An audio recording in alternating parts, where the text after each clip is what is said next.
Allô. Alors, je me présente, Marie-France Leroux, alias Ganesha Travailleuse de Lumière. Si tu vois la vidéo, c'est que tu es soit sur ma page YouTube ou encore dans l'un de mes groupes, ou sur ma page professionnelle que je t'invite à visiter. Ce matin, j'ai l'élan de vous partager certains enseignements, dont sur le mental. Je trouve qu'il y a beaucoup de gens qui sont pris dans le mental, dans leurs émotions, dans leur peur, dans leur résistance, et puis qui ne savent pas nécessairement quoi faire avec ça, ou encore que vous ne vous en rendez pas compte, que vous êtes pris dans des sortes d'illusions. Alors voilà, c'est un petit topo là-dessus que je vous fais aujourd'hui. Vous savez, pour être dans un état de bien-être, pour être dans un état de calme, de paix, de tranquillité, d'esprit, il faut arriver à se détacher de toutes ces pensées que notre mental nous envoie. Toutes les pensées, toutes nos croyances, tout ce qui nous limite, toutes nos résistances, nos peurs, tout, ce qui vous conditionne à être dans une version limitée de votre être. Ce qu'on veut dans notre pleine expansion, dans notre croissance vers le bien-être, c'est revenir dans cet endroit de notre être, dans notre cœur, qui est cette version illimitée de nous. Notre plus haut potentiel, ce qu'on peut arriver à manifester ici, sur la vie, dans la vie, sur la Terre, dans un corps physique, mais arriver à manifester notre lumière. Mais ça, on ne peut pas le faire quand on est dans notre tête. On ne peut pas y arriver parce que le mental, de la façon qu'il fonctionne, il va vous référer tout le temps à des événements que vous avez connus, à des échecs, à des expériences qui nous autres, on qualifie de négatives, nous autres humains. Mais toutes expériences sont là pour nous ramener dans la voie de notre unité, vers notre essence. C'est ça que je veux particulièrement te faire passer comme message, c'est que tout ce que tu vas vivre, tout ce qui se projette dans ta réalité, c'est pour te ramener dans la voie de ton cœur, dans cet espace-là où tu es dans une version illimitée, tu es dans ton plus haut potentiel, tu es dans ton être. Tu n'es pas dans une façade, tu n'es pas dans un personnage, tu n'es pas dans un ego. Tu es juste dans l'acceptation de ce qui est. Puis tu te laisses guider par la vie. Tu suis le flot de la vie. Pas en étant inactif, mais en étant dans des actions inspirées. Ça veut dire à chaque instant, tu te connectes à ton être, à ton corps, à ton cœur. Tu te détaches de ton mental, de tes fausses perceptions, de tes illusions, de tes peurs. Puis tu te connectes ici pour recevoir les guidances. C'est quoi le prochain pas que j'ai à faire pour moi? C'est quoi le geste en ce moment? L'action que j'ai à poser qui va m'amener vers mon plus haut potentiel? C'est la chose qui me fait vibrer en ce moment. Est-ce que c'est faire ma vaisselle? Est-ce que c'est d'écrire un livre? Est-ce que c'est d'aller marcher? Est-ce que ça va me permettre d'être dans un état de bien-être? Alors, quand tu es pris dans ton mental, quand tu tournes en boucle dans ton mental, comment tu peux faire pour t'en détacher? Il y a plusieurs trucs que tu peux faire. Premièrement, il faut que tu quittes cette boucle-là de pensée infinie dans laquelle tu es. Pour ce faire, tu peux utiliser le premier outil. Un premier outil naturel qu'on porte tous, à lequel on adhère tous, c'est-à-dire la respiration. Il faut que tu te reconnectes à ton corps. Pour quitter ta tête, il faut que tu te reconnectes à ton corps. Il faut que tu reviennes au moment présent parce que souvent, quand on est dans notre tête, on est dans le passé, on est dans le futur, mais on est rarement dans le moment présent. Alors, on veut que tu retrouves cet état de connexion profond avec toi, avec ton corps, avec ton environnement, que tu reprennes contact avec la réalité dans le ici et le maintenant. Pour ça, il n'y a rien de mieux que la respiration puis l'expiration. Pourquoi? Parce que là, tu vas te concentrer entièrement là-dessus pendant quelques minutes jusqu'à temps que tu retrouves un certain état de calme, que ta tête se libère de l'état dans lequel tu étais. Puis ça, c'est bon quand on vit des émotions aussi. N'importe quelle réaction qu'on va avoir, c'est parce qu'on est dans la réactivité d'une dualité à l'intérieur de nous. Là, ce qu'on veut, c'est accueillir cet instant-là Hein, par le biais de la respiration, de l'expiration, ça nous permet de revenir en contact avec nous-mêmes. Alors, on inspire, on expire. Au besoin, on change d'endroit où qu'on est, on se détache de ce lieu où qu'on est. Pourquoi? Parce que le lieu que vous êtes, ben, dans l'environnement de ce lieu-là, ça se peut qu'il soit porteur de toutes vos idées que vous aviez dans votre tête. Hein. Sans vous rendre compte, vous avez vibré dans l'environnement où vous êtes, ces états-là de dualité. Que ce soit une émotion, que ce soit une pensée, que ce soit une limitation, que ce soit une frustration, peu importe. Alors, changer d'endroit, c'est génial. Changer d'endroit, aller dehors.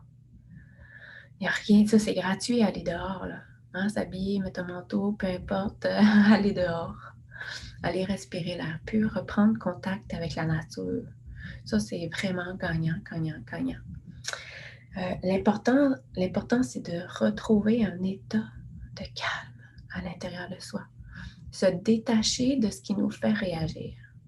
Ça ne nous empêche pas de l'accueillir, ça, de l'observer. On observe. On se détache de la situation dans laquelle on est pris ou de l'émotion, peu importe. On revient dans un état d'unité à l'intérieur de soi. C'est ça qu'on veut dans notre cœur. Puis c'est quand on est dans cet état-là qu'on peut voir clair. Quand on est pris dans la tête, ça ne marche pas. Ça ne marche pas parce que là, on tourne en rond dans ce qu'on connaît, dans ce qu'on perçoit, dans ce que l'humain va analyser. C'est pas ça qu'on veut. On veut revenir dans la voie du cœur. On va aller au-delà de nos perceptions humaines pour comprendre notre dualité ou comprendre ce qui nous a fait réagir. Ça passe juste par la voie du cœur. Prendre le temps de prendre le temps. Alors, ralentir. Quand on veut arriver à des états de bien-être, il faut ralentir. On ne peut pas faire ça dans la course effrénée du quotidien. Il faut absolument ralentir, se recentrer, prendre le temps. Si ça vous prend 1 heure dans votre journée pour vous recentrer, pour revenir dans un état de calme et d'unité, ben mon Dieu, vous ne le traînerez pas pendant 2-3 semaines, cet état-là de frustration ou encore, vous n'allez pas impacter tout le monde autour de vous autres. Prenez le temps. Prenez la responsabilité de votre état. Prenez la responsabilité de votre bien-être en urgence. C'est-à-dire que la vaisselle peut attendre, le lavage peut attendre, les commissions peuvent attendre. Puis même si tu es au travail, ben, tu pourrais le faire de façon accélérée, genre 5 minutes, 10 minutes, 15 minutes. Hein? Tu peux dire, moi, je vais aller prendre l'air. Puis, tu te recentres. C'est important de te détacher de ce qui te fait réagir, de te détacher de ton mental, puis d'aller au fond des choses. Alors, une émotion, ça s'accueille. On ne la refoule pas. On l'accueille, on l'observe, on la nomme. Ben oui, je suis en colère. Je suis en colère. C'est quoi qui me met en colère en ce moment? C'est quoi qui me mettrait en colère? À quoi je viens de réagir? En quoi je ne suis pas satisfaite dans ma vie? J'ai pris la colère comme exemple parce que je trouve que c'est facile. Je vais rentrer en riz.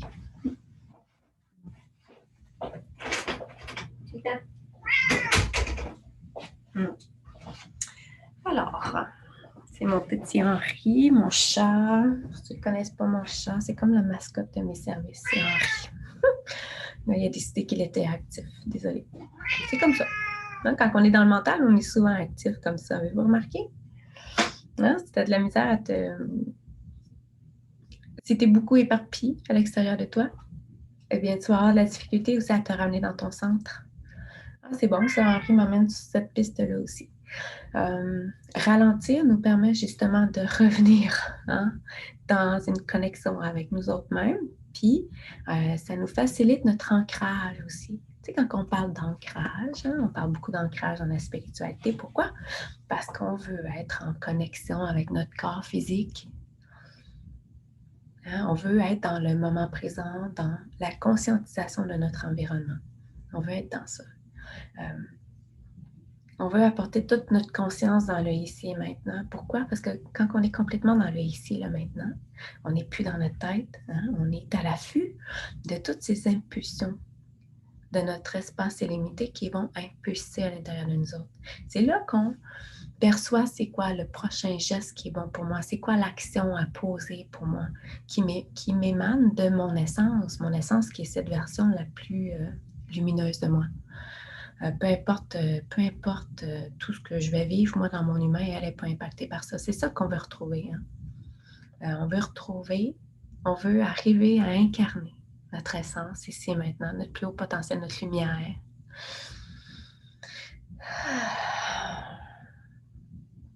Alors, prendre le temps de se centrer, de quitter notre mental, c'est hyper important. De un, pour savoir c'est quoi mon essence, qui je suis, qu'est-ce qui me fait vibrer, qu'est-ce qui me rend unique, comment je peux laisser ma marque ici dans le monde, hein, comment j'impacte le monde en étant moi. Voilà. Alors, si je reviens à comment je fais pour quitter mon mental rapidement, il faut que je me mette dans l'action. Je n'ai pas le choix. Ça, là, ça passe par ton action, par, comment dire, ta capacité à être discipliné jusqu'à temps que tu arrives à te détacher de ton mental. Puis là, on s'entend, on ne peut jamais se détacher de notre mental à 100%. Le mental est là. Moi, je l'appelle le gardien de ma conscience, c'est-à-dire qu'il s'éveille quand j'ai des dualités à l'intérieur de moi. Fait que c'est là qu'il faut que j'aille voir. Il ne faut pas que je tombe dans le panneau de mon mental qui va me faire tourner en boucle. Il faut que je reste dans... Il faut que je me détache, que j'observe ça, puis que je revienne dans mon unité à moi pour comprendre, pour accueillir. Tout simplement, on accueille. Puis on donne le droit à cette émotion-là d'exister surtout. Puis vraiment, ça, je peux le dire comme ça en conscience. OK, ma colère, je te donne le droit d'exister. De prendre toute la place que tu as besoin dans mes énergies pour être reconnu. Puis à partir du moment qu'on reconnaît une émotion, habituellement, elle se dissout. Elle continue sa route. Elle est accueillie, elle est acceptée, hein, comme un enfant, puis elle continue sa route. Alors, je m'excuse, je suis assez éparpillée quand je parle. Bon. J'ai plein de choses à dire, fait que je passe d'un sujet à l'autre. Donc, si je veux me détacher de mon mental, hein, en partie, si je veux qu'il arrête d'avoir une emprise supérieure à celle de mon cœur, il faut qu'à un moment donné, je prenne la décision ferme de l'observer. D'observer mes réactions, puis de dire, à partir de maintenant, je choisis la voie du cœur. Et ce n'est plus toi, mon mental, qui domine ma vie. Ce n'est plus mes peurs, ce n'est plus mes résistances. J'ose être et j'ose déployer mes ailes. Donc, moi, la façon que j'ai cohabité avec mon mental, que j'ai appris, en tout cas l'exercice que j'ai fait, c'est pendant au moins une semaine ou peut-être 2, m'observer. Observer mes pensées, observer mes croyances, observer mes peurs. Quand j'étais dans mes pensées, justement, à un moment donné, un déclic qui se faisait, puis je faisais « OK, là, il faut que je quitte ma tête, il faut que je me ramène dans le ici, là, maintenant, absolument. » Alors, ça peut être chanter une chanson, ça peut être chanter des mantras. Ça, les mantras, c'est génial, hein, parce que c'est bien souvent, les paroles sont dans des langues aussi qu'on ne connaît pas nécessairement, hindou, etc. Puis ça, c'est le fun parce que ça met votre mental à off. Je ne sais pas trop qu'est-ce qu'il chante, mais il chante quelque chose. Ce qu'on veut, c'est occuper le mental. On veut le détourner de l'état dans lequel il nous entraîne. Parce que son rôle premier, c'est juste de nous faire voir qu'il y a une dualité à l'intérieur de nous autres. Après ça, il va nous faire des associations par des images, par des émotions, pour nous faire comprendre aussi l'expérience. Mais souvent, on tombe dans le panneau, on tombe dans ses émotions, ça nous amplifie. Là, c'est pas ça qu'on veut. On veut se détacher. Fait qu'il faut pas tomber là-dedans. Puis pour ça, pour s'en sortir, mais c'est ça, je me change les idées. Je chante, je danse. Moi, je disais toutes sortes de mantras. J'observais beaucoup mes émotions, ce qui me faisait réagir. Je continue aussi dans ce processus-là. Ensuite, il faut comprendre le mécanisme de notre mental, justement, comment il fonctionne. À partir du moment où je comprends que mon mental, il s'éveille pour me signifier qu'il y a une dualité à l'intérieur de moi, bien, l'important, c'est de ne pas tomber dans la suite. hein, de ne pas laisser l'emprise de mon mental prendre le dessus. D'aller d'émettre l'intention à ma conscience supérieure, de prendre le relais. Moi, je dis ça aussi. Conscience supérieure prend le relais sur mon mental, puis enseigne-moi sur l'expérience. Dis-moi ce que ça m'enseigne, moi. C'est moi, qu'est-ce que j'ai à comprendre de ça? Il est où le cadeau d'enseignement dans ce que je suis en train d'expérimenter, dans ce à quoi je pense? Parce que on veut tous avoir une tranquillité dans notre tête. Là. Moi, je vous le souhaite en tout cas. On veut tous choisir la voie du cœur. La majorité du temps, on veut être dans notre cœur et non pas être dans notre tête. La tête, elle va tout le temps te limiter. Le mental va t'entortiller dans des fausses réalités aussi. Il y a souvent dans le processus d'évolution un combat aussi entre le mental et le cœur. Pas entre le cœur et le mental, mais entre le mental et le cœur. Pourquoi? Parce qu'il aime bien sa zone de confort, le mental. Puis le cœur, lui, est tout le contraire. Le cœur, là, c'est comme c'est comme être branché sur notre enfant intérieur. Lui, ce qu'il veut, c'est vivre l'aventure du moment présent, suivre sa guidance interne. Donc, c'est la voie de votre âme. Fait ce qu'il désire, c'est ça. Puis le mental, lui, c'est la raison. C'est ce qui te ramène dans la logique. Alors, si tu restes là, ta vie super extraordinaire que tu veux créer, ben, elle va rester dans ton mental, dans ta version limitée. Mais si tu t'en vas dans ta version du cœur illimité, tu vas créer une vie extraordinaire ici et maintenant. Alors, c'est ça qu'on veut. En tout cas, moi, c'est ça que je veux dans ma vie et c'est ça que je vis aussi. Puis à partir du moment où je suis concentrée sur être de plus en plus en alignement sur mon essence, puis exprimer mon essence dans la vie de tous les jours, ben, toutes les expériences qui viennent à moi sont en lien avec ça pour me montrer mes propres dualités. Je ne cherche pas dans mon passé. Je ne fais pas un travail d'exploration à tous les jours pour savoir qu'est-ce que j'ai à libérer, qu'est-ce que j'ai à nettoyer, qu'est-ce que j'ai à harmoniser encore, en quoi je ne suis pas encore parfaite, pas en tout. Je ne fais pas ça. Mon objectif est d'être de plus en plus alignée sur mon plus haut potentiel, sur mon essence, d'exprimer mon essence à tous les jours. Alors, ce que je vis à l'extérieur de moi, c'est en lien avec ça. Alors, les expériences viennent facilement à moi. Je n'ai pas à chercher. Je n'ai pas à idéaliser les choses. Je ne me laisse porter par le courant de la vie. Puis, c'est fluide, c'est facile comme ça. Alors, je vous encourage beaucoup à calmer votre mental, à être dans un état d'amour avec lui, à le voir comme le gardien de votre conscience, à le voir avoir toutes les expériences qui se présentent dans votre vie comme justement des cadeaux d'évolution, des cadeaux qui te permettent de voir qu'à l'intérieur de toi, il y a encore de la dualité dans quelque chose. Puis ne me dis pas que tu as travaillé déjà ces aspects-là, parce que si tu es encore dans ta tête, la majorité de ton temps, c'est parce que tu l'as travaillé avec ta tête. Tu ne l'as pas mis en action avec ton cœur. Tu n'as pas fait les choix, tu n'as pas mis les actions en conséquence de ne plus être dans ta tête. Tu comprends? Ça, c'est des passe-passe de l'ego par moment qui nous fait croire qu'on est à la bonne place, mais finalement, on analyse les choses avec la tête. On n'est pas dans l'espace cœur. Quand on est dans l'espace cœur, on n'a pas à tout comprendre non plus. On observe les choses, on les accueille avec amour, mais moi, je dis tout le temps, si les choses ne viennent pas avec impulsion, avec facilité, avec fluidité, vous laissez tomber. Sinon, c'est le mental qui embarque dans ces analyses. On ne veut pas aller là-dedans non plus. Il faut vraiment décrocher avec le mental. Il faut décrocher de toute l'emprise qu'il peut avoir sur vous pour que vous reveniez de plus en plus dans cet espace sacré de cœur. Voilà. Alors, trouvez-vous des trucs pour arriver à être dans un état de bien-être, avoir la tête vide. Juste d'être assis en silence, de contempler l'extérieur, de regarder les oiseaux, de vous concentrer sur le ici, le maintenant, ça aide beaucoup aussi. Bien sûr, l'ancrage. L'ancrage quotidiennement, l'ancrage plusieurs fois par jour, plusieurs fois par heure. Il faut vous ramener dans le ici, le maintenant. Ressentir votre corps, ressentir que vos pieds sont sur le sol, ressentir, regarder votre environnement immédiat, regarder les fleurs, regarder tout ce qui vous entoure avec conscience. Ça l'aide à faire le vide à l'intérieur de soi.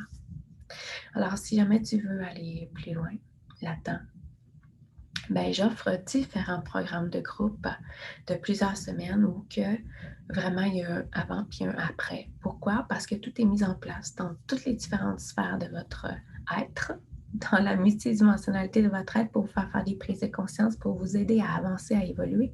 Puis vous êtes supporté dans tous les plans, c'est-à-dire par mes équipes de guidance, par les vôtres, par des êtres de lumière différents. Vous êtes supporté vibratoirement pendant toute la durée du programme. Puis, si j'ai commencé à offrir des programmes puis que j'ai délaissé un peu l'aspect individuel, c'est qu'il y a une importance dans le groupe. Il y a un soutien qui est encore plus puissant en groupe, de par les équipes de tout le monde aussi qui les accompagnent, toutes les équipes de guides qui accompagnent. Puis, je trouve que c'est beaucoup plus efficace un 3 semaines en groupe qu'un an en individuel. Puis là, je suis vraiment franche avec vous autres. Pourquoi? Parce que si tu t'engages pleinement dans le programme, tu vas vraiment voir le avant et le après. Vraiment, vraiment, en très peu de temps. Pourquoi? Parce que toutes tes énergies sont concentrées dessus. Parce que tu sais que tu as pleinement la responsabilité de ton avancement, de ton cheminement. Puis habituellement, les gens qui adhèrent à mes programmes, ils s'y engagent. Ils font un travail. Puis des fois, c'est pas tout le temps facile, mais c'est normal parce qu'on déconstruit l'ego, on déconstruit notre personnage, on déconstruit ce qu'on est. Hein? Fait que voilà, fait que je t'invite à aller voir ma page Kanesha Travailleuse de Lumière, à aller voir les différents programmes. Tu peux m'écrire, tu peux me poser des questions, tu peux m'envoyer des courriels. On peut même se parler en live si tu as besoin. Fait que je te souhaite une magnifique journée dans ton cœur. Ciao!